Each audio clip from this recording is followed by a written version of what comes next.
What the future will bring, no man can say.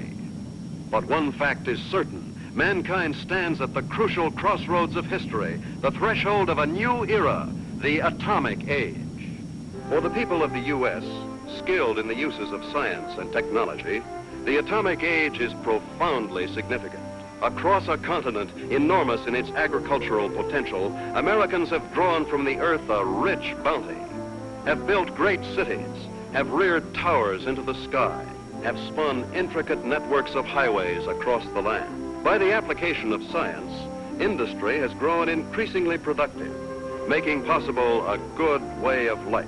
With assurance, Americans look with an abiding faith to the future. For many, citizen and scientist alike, atomic energy means the promise of a more abundant life. But for many another, the atom is a threat, an evil promise, the paralyzing panic of our time. Thus, to answer the perplexing question of the atom and its implications, the people have turned their attention to the forum of public affairs, have sought to search out realities, to find the facts, or to listen to men of science, like Dr. Jeremiah Morley, famed geologist, the embattled founder of the now defunct Society to Save Civilization.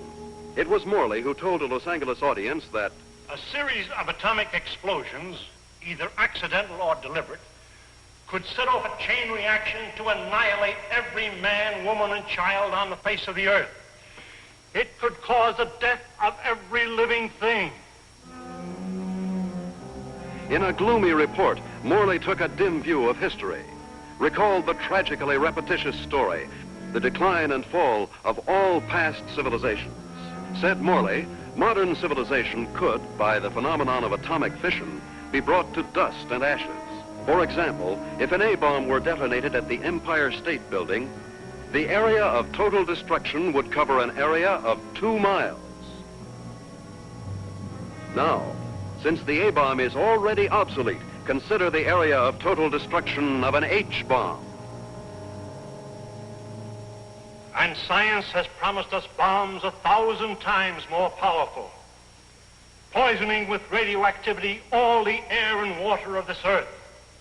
This could mean not only the end of our own civilization, but the very possibility of any future civilization. What are we going to do about it? I'll tell you what I'm going to do about it. I have a plan to preserve human life on this planet. I hope you will join with me in carrying it out.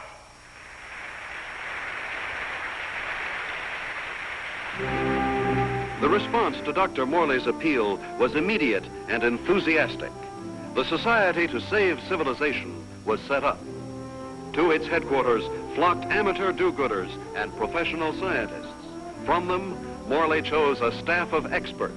Dr. Max A. Bauer, eminent geophysicist, ousted by Hitler from the University of Munich in 1933.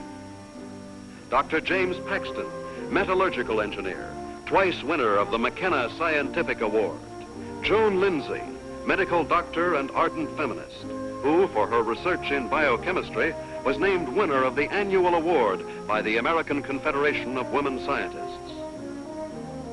Dr. George Coleman, authority on soil conservation. And Andrew Ostengard, sandhog, explosives expert, Marine veteran of World War II. It was this team, qualified each in his own way, that helped set in motion Morley's audacious project, a daringly planned program, which he took 3 months later to the board of directors of the Carlyle Foundation. And so my colleagues and I believe that humanity can escape annihilation, can find a temporary haven, a promise of hope that, come what may, life can be sustained deep within the earth itself. Far below the surface, we shall seek a natural, a geological shelter. We have a team ready for the effort. All we lack are funds. Can we get them from your foundation? Dr. Morley, I believe it would expedite matters if I were to ask the questions. We're laymen, you know. First of all, isn't the inside of the earth solid? The interior of the earth is made up of vast caverns and air pockets, joined by natural avenues leading from the surface. Natural avenues? Funnels and fissures. Such a fissure lies within the world's largest extinct volcano at Mount Nelly. That is where we intend to start our journey. Well, these funnels, how far down do they go? Hundreds of miles, perhaps thousands, to the very core of the Earth. But isn't the inside of the Earth, the very core, a molten, fiery mass? To the contrary. The latest body of theory holds that the inside of a sphere, such as the Earth, is cooler than the temperature at its surface.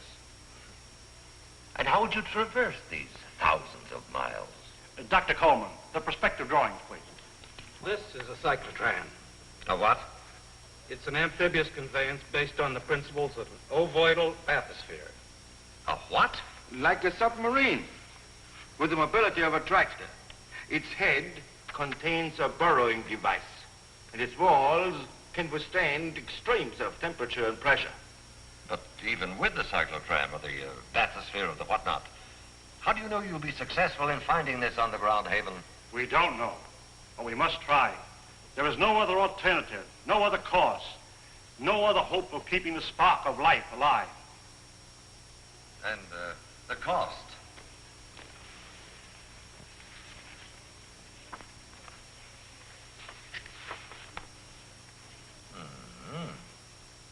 That's a lot of money, Dr. Morley.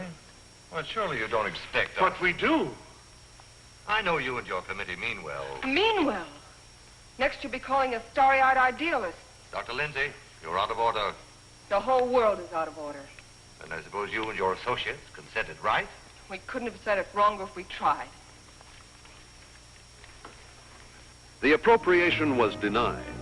To carry on his work, Dr. Morley issued repeated appeals to the members of the organization. It failed. And so, last week, the Society to Save Civilization was itself extinct. And one of its leaders, of Professor Jeremiah Morley and his enthusiastic colleagues.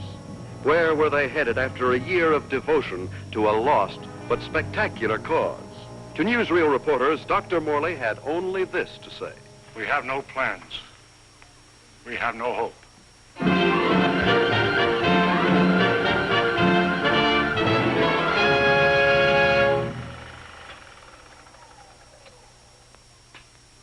Better stand by, Frank. We may want to run that again. Well, gentlemen, what do you think? It's like asking a man what he thinks of his own obituary. I thought you'd like to see it before its release in case you had any objections. Now he thinks of our objections. You've been crucifying us for a year, Mr. Thompson. In the newspapers you edit, the magazines you publish, and the syndicates you control. And now this newsreel. Just a minute, gentlemen. You seem to have me confused with my father. He dictates the policies of our publications. Like father, like son. Nothing, Dr. Bauer, could be more unscientific. As a matter of fact, my father and I never see eye to eye on anything. So he's the villain of the piece and you are the hero. Quite the contrary. My father has all the virtues of our society. He makes the money, I spend it.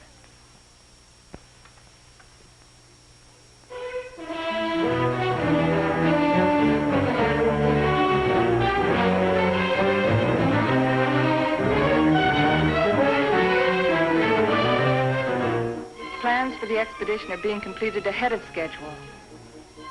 And Morley is pleased with our progress. The cyclotram nears completion. Adequate nutrition in concentrated form has been perfected. And for an auxiliary water supply, the Sloan H2O condenser will be used. By the study of our laboratory animals in a new environment, we expect to gather important scientific data. At last, the cyclotram is ready to be loaded aboard the SS Aurora.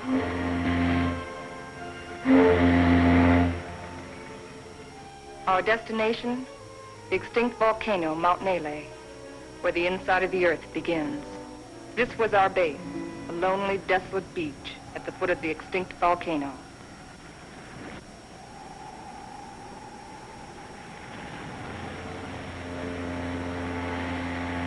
Well, let's go.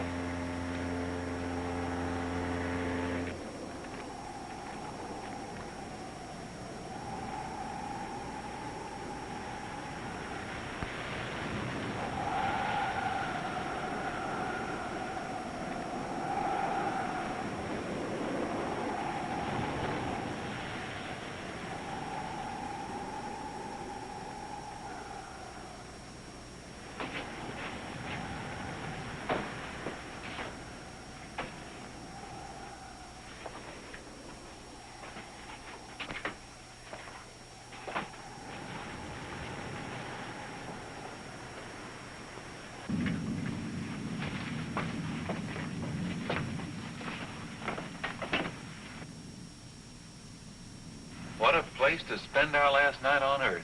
You sound like we'll all be dead in the morning. It's a possibility if we stay here.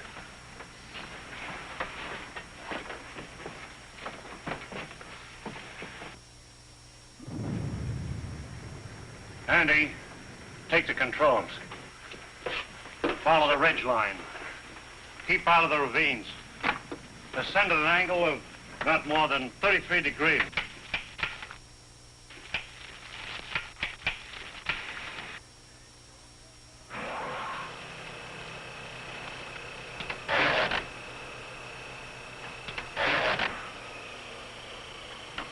Something's wrong.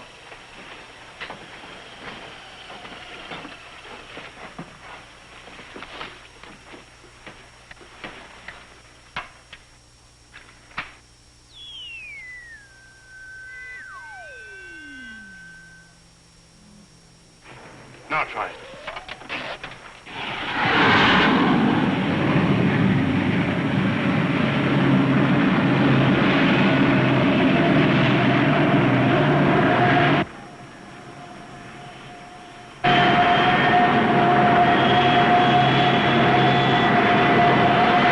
Sustain 2,000 RPM. Follow our chart plan, R4. Check.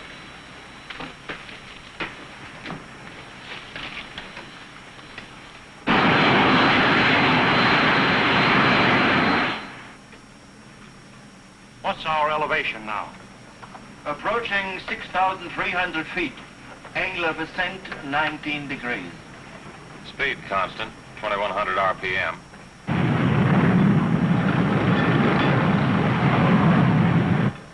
I wonder how long this iron lung is going to hold up. You can still beg out. Ah, you can't get rid of me so easily. Give me a reading on the forward rotational unit. We're up to 9,000, climbing at 24 mph. Angle 31 degrees. At that rate, we'll make the summit in 4 hours.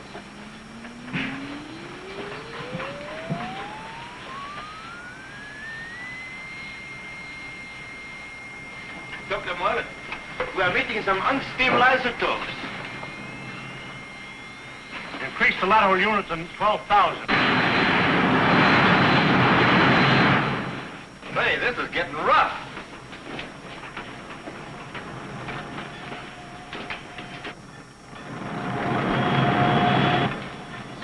We're approaching position R4. Our computations show an error of less than plus 0.14. Good. We'll reach the summit in 30 minutes.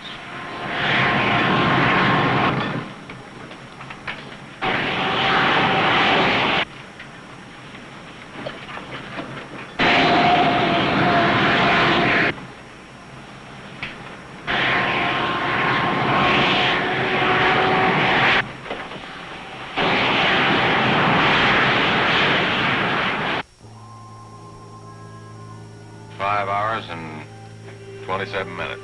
Excellent. 33 minutes ahead of our estimated schedule. We'll make a final check of our position before we enter the crater.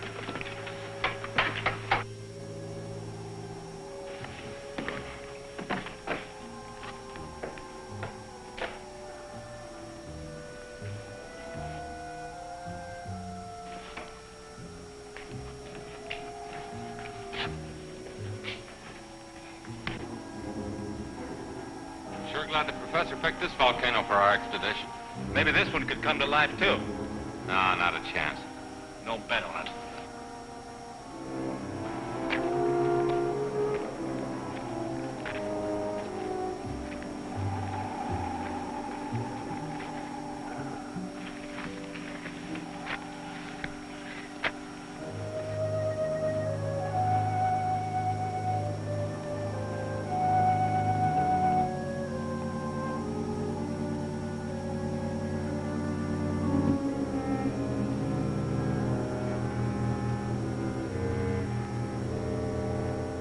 Concerned. There's no reason for us to wait till dawn. We'll proceed into the crater now.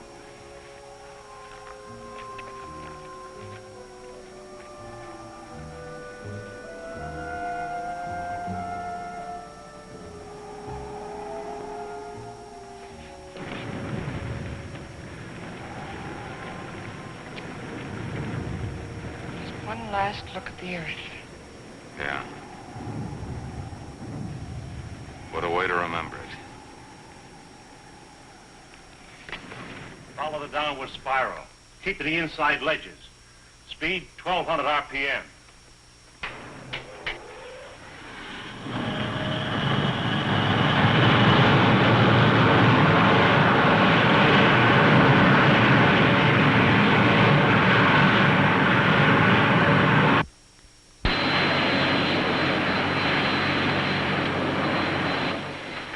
Brother, it's really black out there.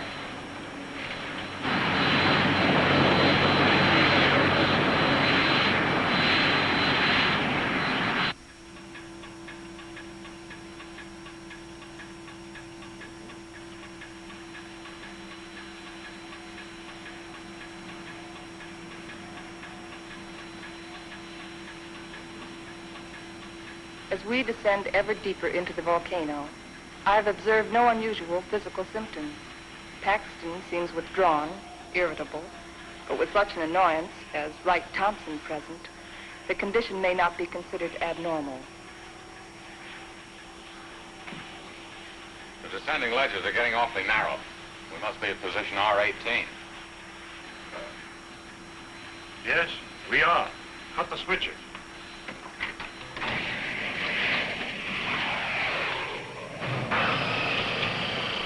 We'll be doing some hiking now. Better have some breakfast.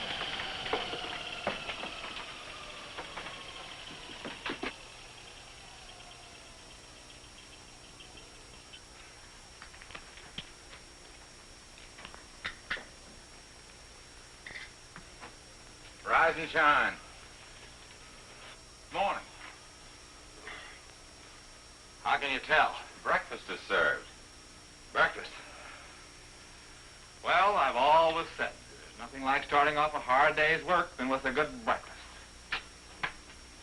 Hey, Doc? How would you know? You don't like my kind of guy, do you? Not very much. But I'll make an exception of you. You, I don't like a lot. Coleman, take the controls. We'll scout the way on foot for you. Follow on down along the widest ledge.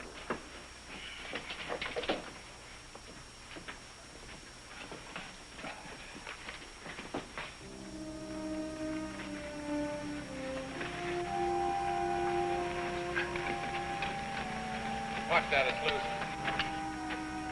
What's the matter? I don't like it. What did you expect in here? A Garden of Eden? I'm not talking about volcanoes. I mean Wright Thompson. He doesn't belong here. None of us belongs here. We're doing what has to be done. He doesn't feel that responsibility. He's just a useless piece of excess baggage, a selfish thrill seeker. But without him, there'd be no expedition. Pardon me.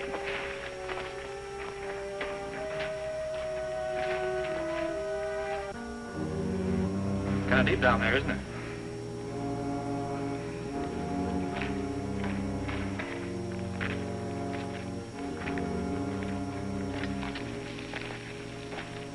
Nice friendly bunch, those scientists.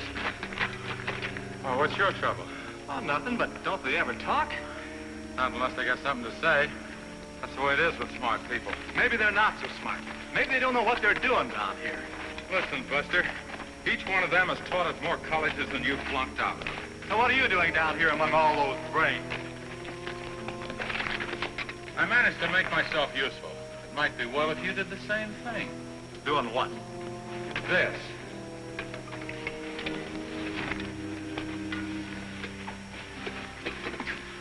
You lead the way for a while.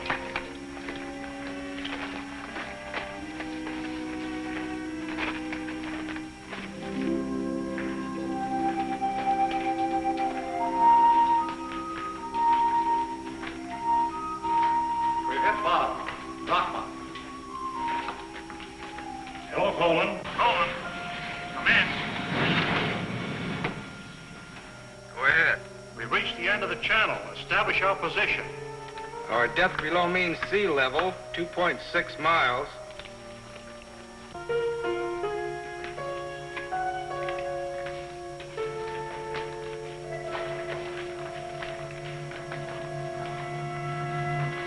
The Yang strands underground geological expedition reached this point June 12, 1938, and was unable to proceed further. Why anyone who follows us should want to go further, we do not know, but we assume that they have good reason for doing so. Good luck. If Engstrand were living today, he'd know the reason. The world has changed since 1938. The world has changed since yesterday. You better get to work.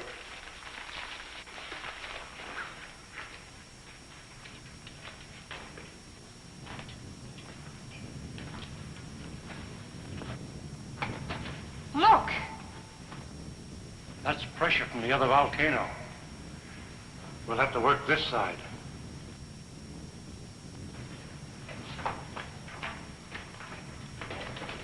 Paxton! Yes, Dr. Morley? Start making density readings on that wall over there. Yes, sir.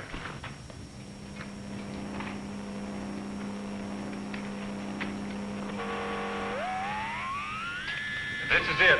The point of least resistance. Okay, Andy. I'm ready.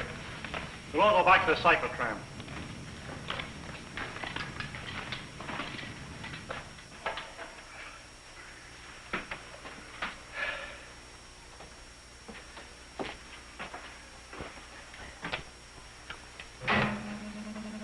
Fuses 1 and 2 set.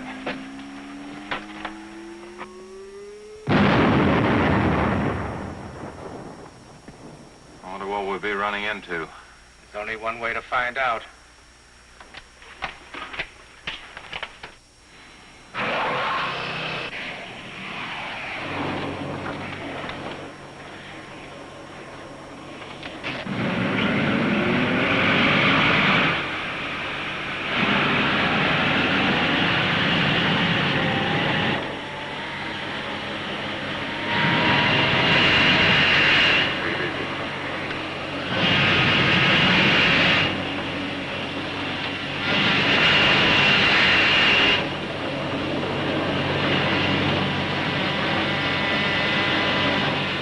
Broken through.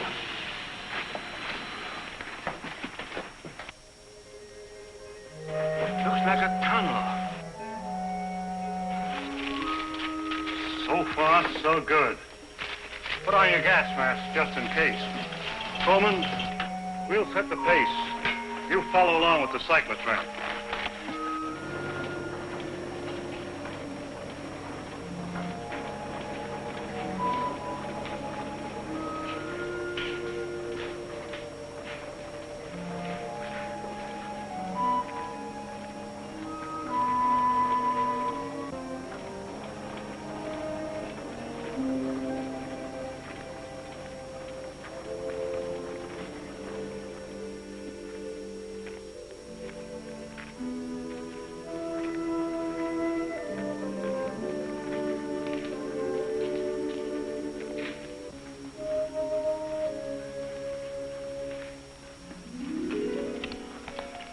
The air is fresh and clear.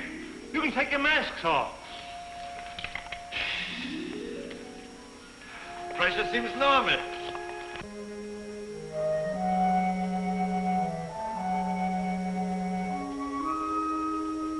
I wonder where it leads. That's exactly what we're going to find out. Lead the way, Andy.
How did it all happen? Long time ago, the earth above was covered with water. And when the sea vanished, it left great limestone deposits behind. Was all this limestone? Yes. And then the water gathered in underground streams and carved out the soft limestone.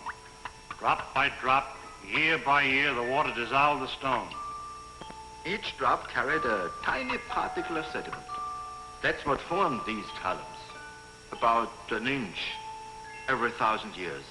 Well, how long did this whole process take? About 200 million years. Hello, Coleman. Coleman, bring up the tram. We'll proceed from here.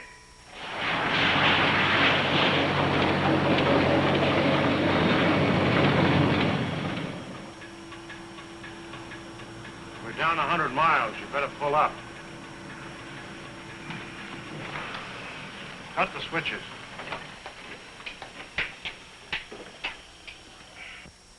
It's funny. When we first got here, I felt a sort of exaltation. Now I feel depressed. I don't know why. The oxygen content is adequate. I know. But I too feel suffocated. Maybe it's the unreality of this place.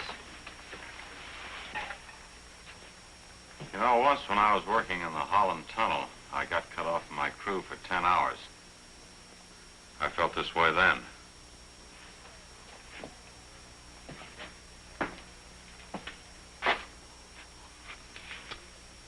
I think I know what it is. It's loneliness. It's a feeling of a person away from people. I felt it on the top of a mountain in Tibet, in the jungles, and on the Arabian desert. It's like the last cord tying you with humanity has been cut. It's more than that. People have dignity only in relation to many other people. Alone, and man is as useless as any rock out there. No, you're both talking nonsense. Nature doesn't influence man. Man influences nature. One man, one strong man, can change nature. Ah, you're wrong, Dr. Paxton. It isn't one man. It's many men working together. Right, teacher? Men together are no more than sheep. One man standing alone leads the way. Then the sheep follow. Please, gentlemen. Well, I'm please. embarrassed for all of you who call yourself scientists. Swayed by a self-indulgent young fool. I'm going ahead. I hope that by the time you catch up with me, the atmosphere will have cleared the cobwebs from your brains.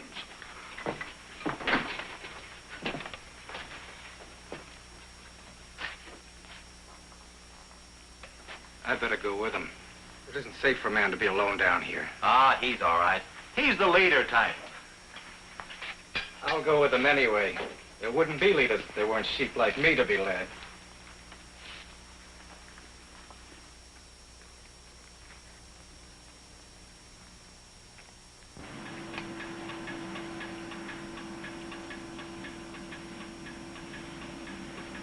I still don't see any sign of Paxton and Coleman.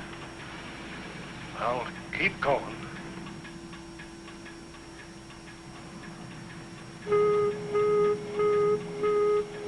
Gas! Gas!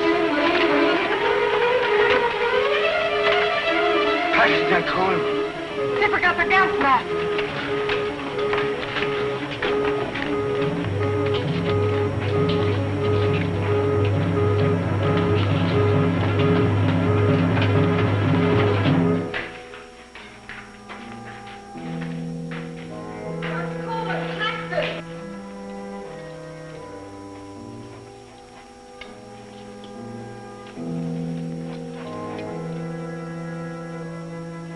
There they are!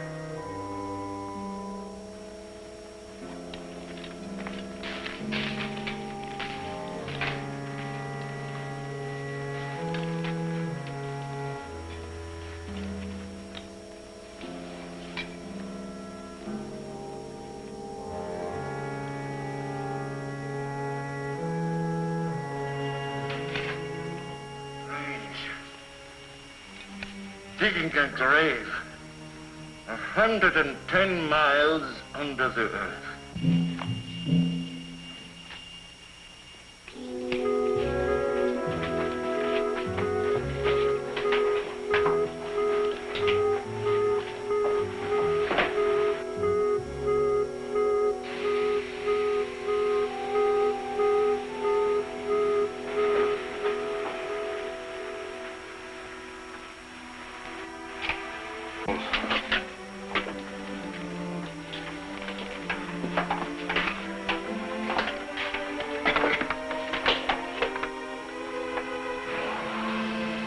We must go on. It's too late to turn back now.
Thing like this enough to drive a man stark crazy. It's no use. 240 miles inside the earth. Yeah, and no water.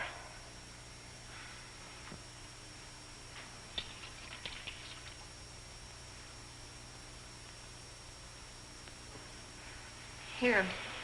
I've been setting it to the animals.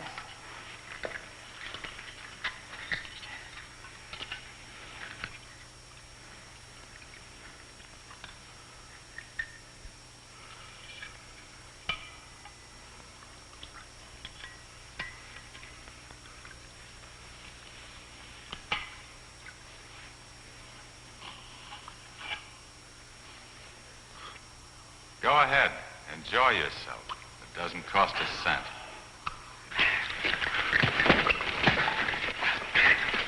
Stop it!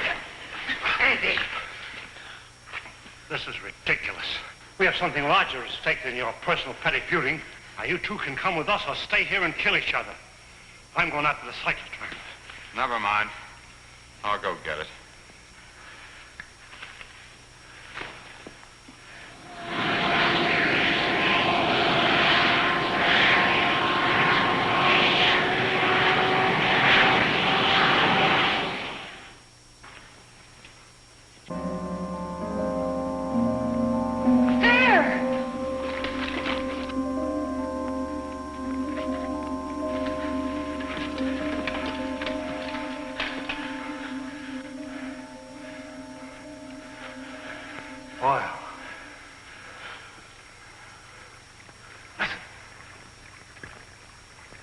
Like running water. But where is it coming from? It's behind the wall.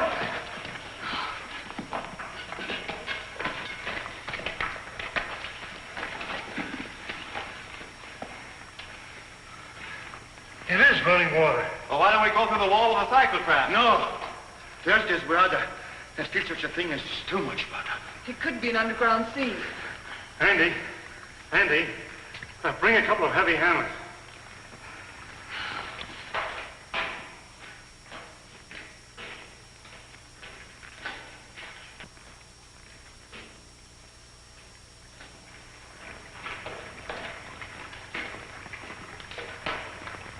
What's up, Professor? We think there's water behind that wall. Try breaking it in. Sure.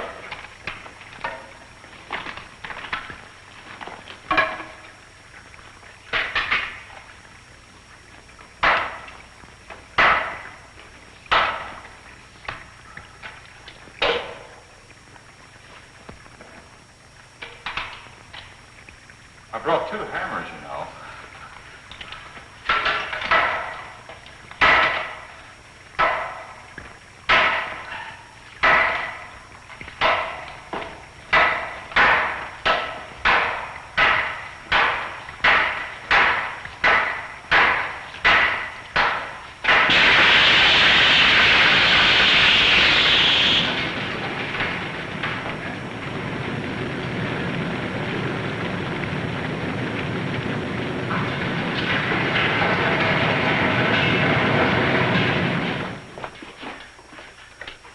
in here. Let's take care of that arm.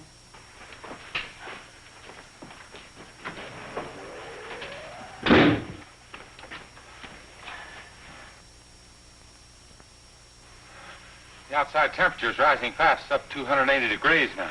It looks as if it could go on forever.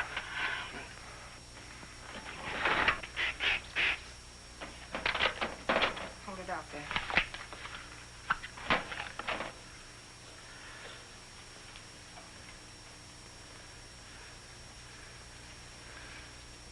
How's the temperature? It's dropping fast. The outside pressure is dropping, too. Good. Condensation will soon take place. There. You're a pretty good doctor at that. You're a pretty good patient at that. Thanks. Here, slip this on.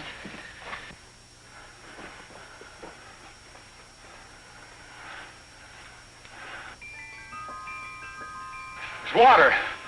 Look. Look at it. It's water.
Joan, are you all right?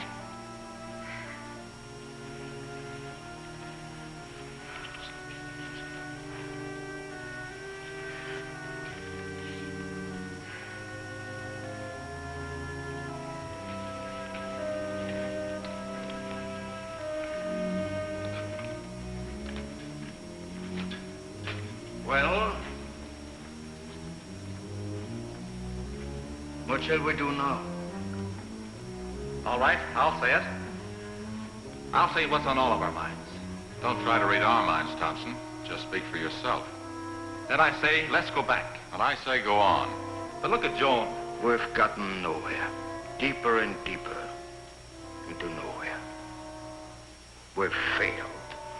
Would our failure be any less if we turned back now? Our chances of living would be greater. If we go on, we're dead. As dead as Paxton and Coleman. That's a chance we have to take. The stakes are high, higher than our lives. They involve the life and death of all mankind. That's a great speech, but I won't buy it. All right. Let's put it to a vote. Thompson? Go back. Andy? Go on. Bauer?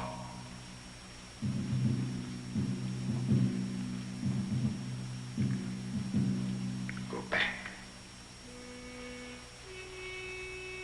Go on. Seems to be a deadlock. I suppose none of us would like to reconsider?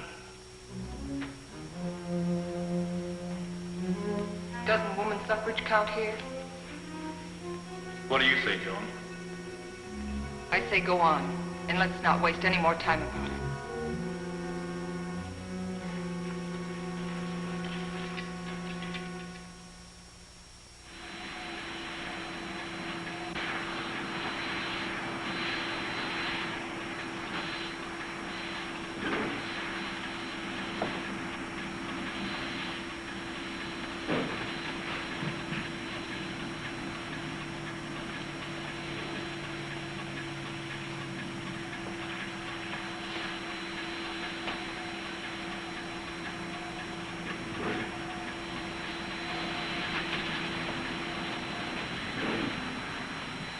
How are those burns coming along? Good as new.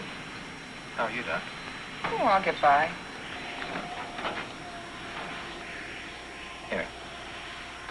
What's it for? Does it have to be for something? Does everything have to be functional? It's a good luck ring. Saved my life in Tibet. Here, take it. Why give it to me? Haven't you ever been romanced before? Not 900 miles below sea level. Then it's about time. If there were any flowers around here, I'd pick them for you. There's a highly scientific theory which states that if any man and any woman are cast away anywhere for any length of time, sooner or later they think they were in love. That's what's happened to you. If that theory has any value, it should apply to you. Does it? No.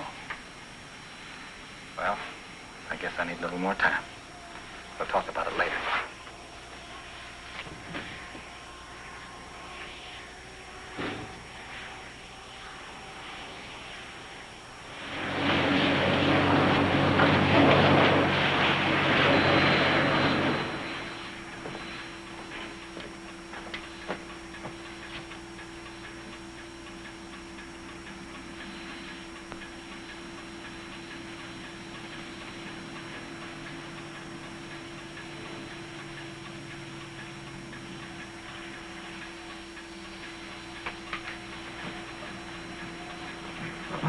Hey, how about pulling this jalopy level for a minute?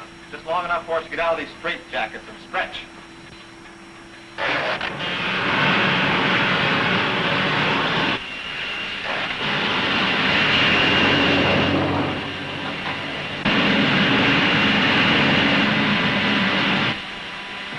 How much longer is it going to be like this?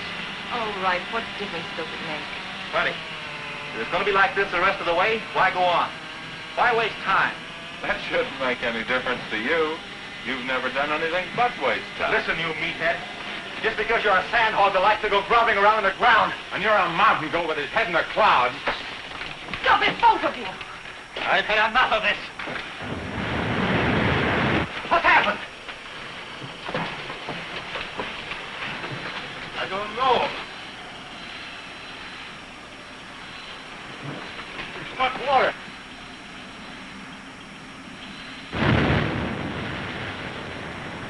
We are out of it.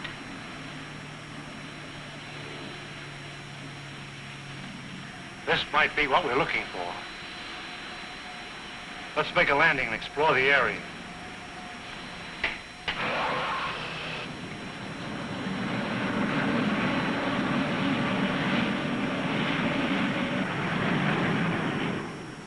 It's got a high calcium content, but it's drinkable. Hey! Look what I found.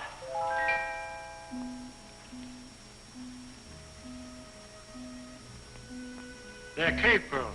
Cave pearls? How much are they worth? Calcium carbonate. Calcium carbonate. Well, how about this? Sulfate of lime. Plaster of Paris. Professor, you take the romance out of everything. Here you are, Doc. 2 souvenirs from Hades, vacation land of the underworld. Thank you. Back home, I'll be the envy of every kid on the block. I'm not so sure, Joe. Take a cave pearl into the sunlight, turns gray and ugly. And the flowers? It'll crumble to dust. Hey, Professor, how about these fish? It's a rare species. They're edible, though. They have no eyes. I think I'll stick to pills. They lost their eyes 10 million years ago.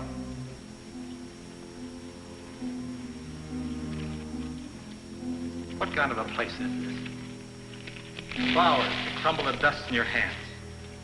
Stones that look like pearls. Fish without eyes.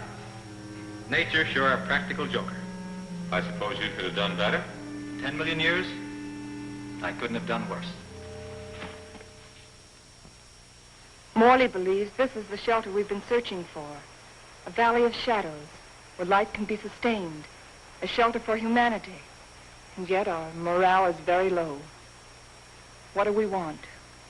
A ray or two of sunshine? A change of seasons? Starry nights? In this graveyard, Morley thinks... We can build a new life right here. You mean this is what we're looking for? You'll get used to it. Well, who wants to get used to it? Why don't we go on a little further? But we've come 1,100 miles already. How can you measure what we've been through in miles?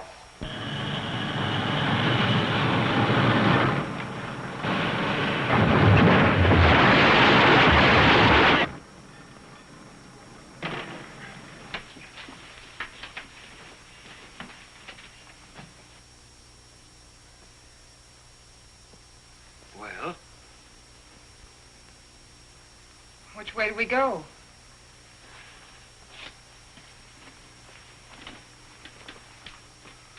I suppose we'll have to explore both channels. I'll take the right one. Right? You take the other. Why me? I'll tell you why. I'm sick of taking your orders. That's the trouble with you, Thompson. That's all you do is take, you never give. Without me, there wouldn't have been any expedition. Well, that's not enough. It's time you gave something yourself and not your pocketbook. Andy. We might as well get started.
Andy.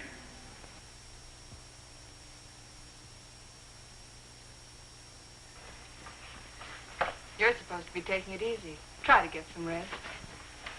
Listen to me, Wright. You've been like this for days. How long can you keep it up? He didn't like me any more than I liked him. Yet he saved my life. It doesn't help brooding over it. But he died saving my life. He did what he believed was right.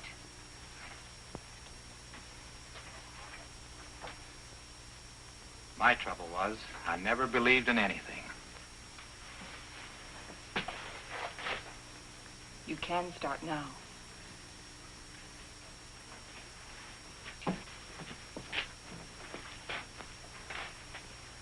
Morley wants to go back to that Valley of the Shadows he liked so much. Well, it's better than this. But it isn't good enough. What do you want to do? I, too, want to go back. But all the way back. Now that Andy's dead. Now that Andy is dead, we've got to go on. We've got to, until we find what we're after.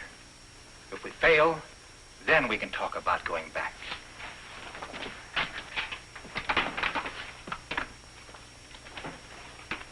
Over there. Good.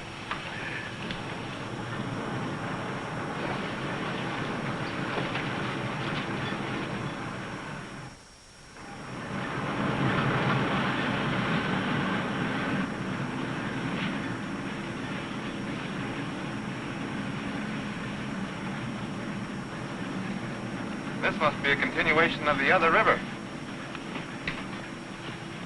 No, I think it's just a seepage from it. Listen. What's that?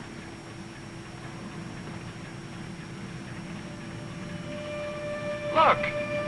It's like daylight.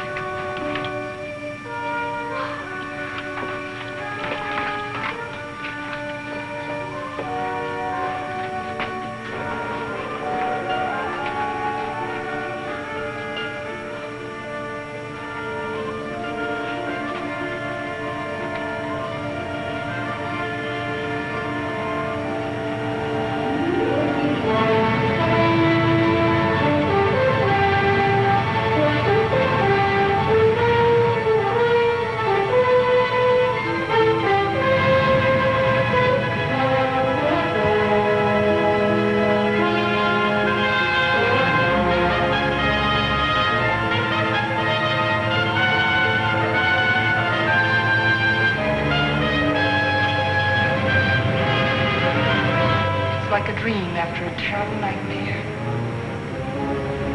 I think we found it.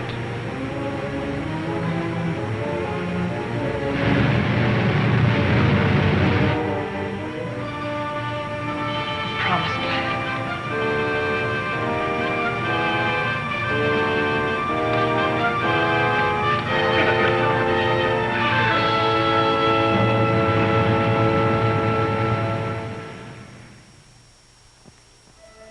We have discovered a vast and radiant cavern deep within the earth.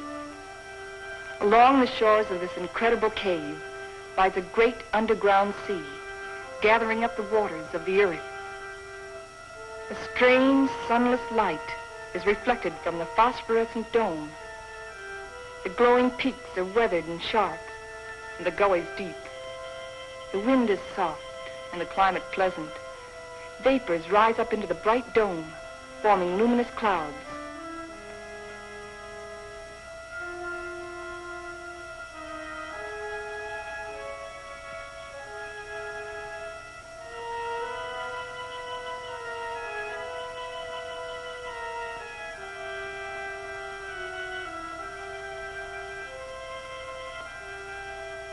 The area is rich in chemical resources. That means power and industry, according to Bauer. And Wright says a real estate boom is on.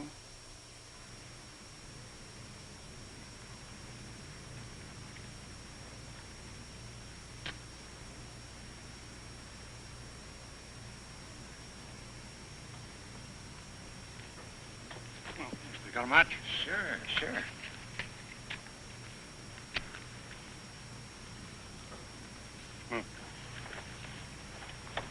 How you coming, Professor?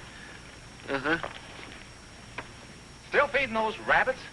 They eat like pigs. Small wonder. They're expecting in a couple of weeks. All of the rabbits? No, silly. Just the lady rabbits. Tell me more. Here, make yourself useful. Get some more water. Explorations and surveys of the surrounding area continue. Morley and Thompson have set out toward the southeast to investigate the land and its potentialities.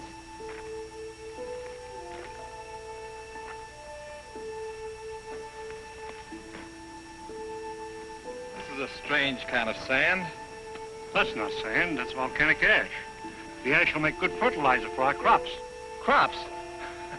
Let's face facts, Morley. This is a desert. The very word means deserted by life. And you talk about crops. It can be irrigated. This country has everything. Water, soil, air, heat. Yeah, you're forgetting one thing, though. No sunlight. Science can adjust that. Crops can thrive without sunlight. Perhaps. But can we?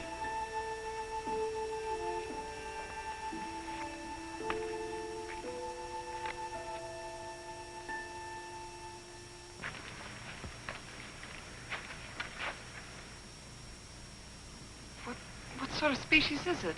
It's the fossil remains of a species of lungfish.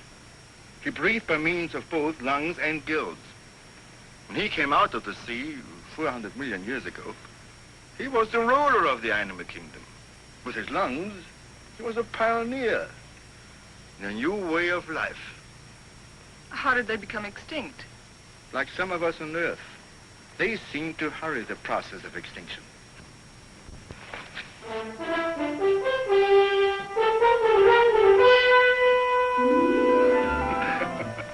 What's the matter? You act like you swallowed a canary for breakfast. This is the day, right? This is what day? The day we're expecting the first litter of rabbits. Well, who's going to pass the cigars around? You and Perry don't realize the importance of it. Oh, I'm sorry. By observing the rabbits, we've already learned that they respond to nature basically as we do, as any mammal does. And from their young born today, we can predict how our own young will respond in the new world. Dr. Morley, follow. Come on. You go ahead. I'll get plenty of hot water.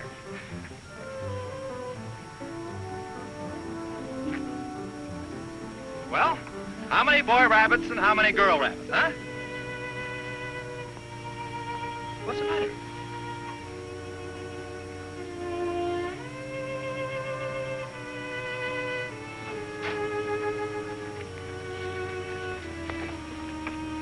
Joan, what's the matter? They're dead. They're all born dead.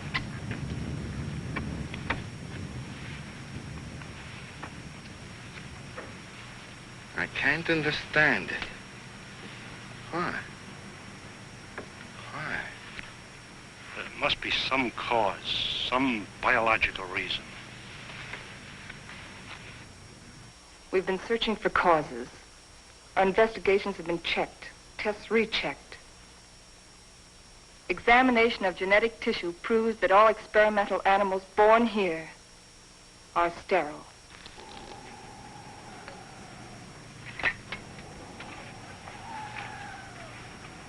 You know what this means? This new world. A haven for the dead. This is the end of the line. Now we know that the human race cannot reproduce itself in this underworld region. It appears our mission is a failure. Then we can't stay here. At least one generation could. And after that, what? The end of humanity. That I won't accept. Neither can you run away from facts.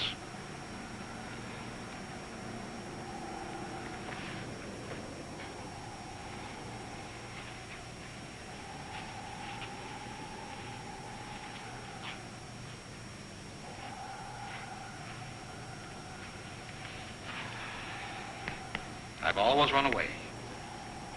Climbing mountains. Trying to prove something. I don't know what. I too ran away instead of fighting. And now I've run away again. And I was always afraid I couldn't compete in a man's world. I think I want to go back and try again. Go back to what? To a world bent on self-destruction? We can live the rest of our lives here in peace. Morley, you're wrong. This isn't peace. This is a resting place for the living dead. I don't believe it's the end of the world. I don't believe it's the end of mankind. You're young. You don't know. I've lived through the terrors of 2 great wars. I've had enough.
Something's wrong.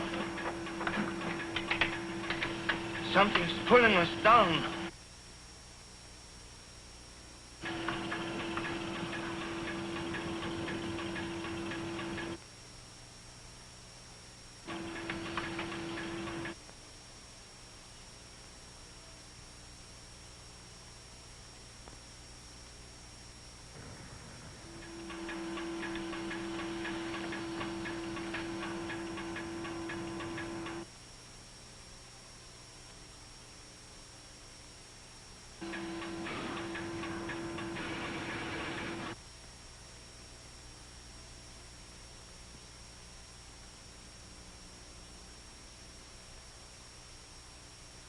We're lost.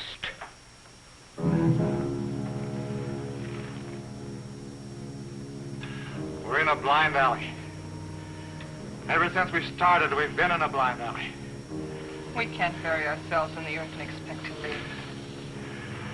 Maybe that's the secret. Morley understood. Strange. We didn't know it before. I used to be afraid of death. I was afraid of life.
We're above the level of the underground sea.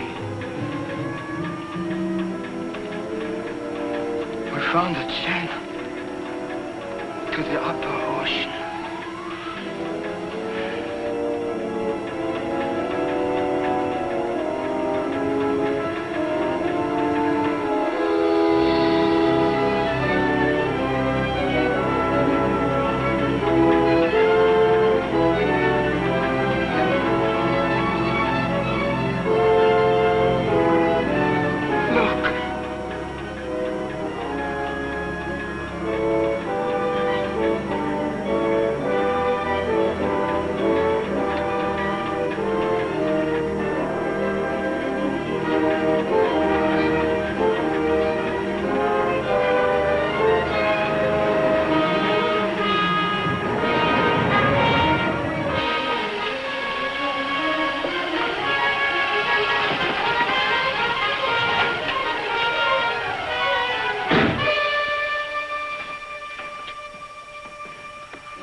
There's life on that island. People. I feel like I'll live forever.